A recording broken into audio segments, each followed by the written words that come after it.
anyone who wants to leave this country. Please wait and listen to me. To discourage anyone who wants to leave in search of greener pastures, education, healthcare, what have you. And the reason why I say far from it from me, I lived outside this country for 15 years.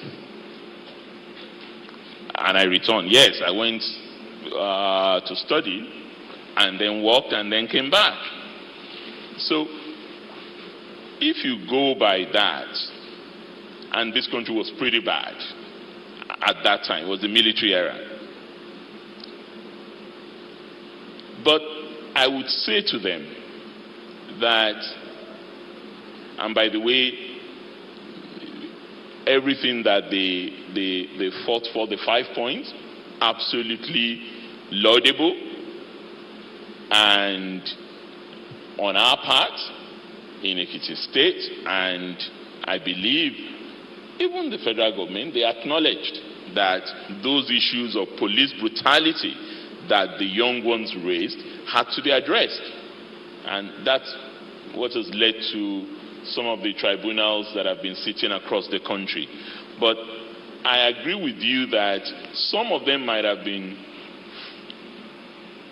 left with a feeling of despondency or frustration if the end goal they were looking for in the process of pushing for that agenda on police brutality, if it goes beyond just dealing with police brutality to regime change. Some might have been frustrated that it never got to regime change, and they never got the result that they wanted out of that. But even if your search is for regime change in a democracy, there's only one way for regime change in a democracy.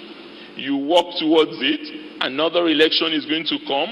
If you don't like what APC is doing, organize. Stop agonizing.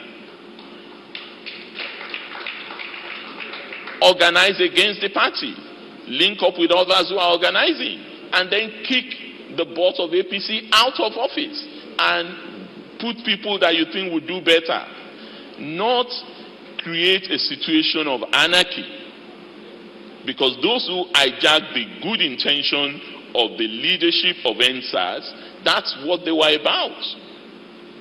They wanted to just run the country amok in the process of messing up the really well-intentioned agenda that had been set by those who are behind it. So what I'm saying in essence is, I would urge, and we have a duty also of mentorship to younger people, to say to them that sometimes you don't always get what you push for. But that does not necessarily suggest that that is the end of the road. You have a way in which you keep knocking on the door, banging it, and inevitably it will open. How long it opens for, how far you have to wait before it opens, will depend on your capacity to organize alongside people who also share your vision of transformation. And at the risk of sounding immodest, that's what got some of us into politics.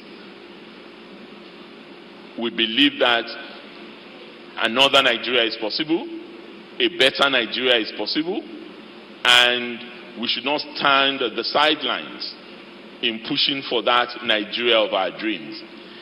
We're not there yet, but that does not mean we'll give up. But organizing is not just political organizing.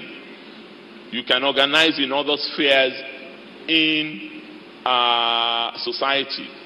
Because really, leadership is not title, it's not His Excellency, it's not the office.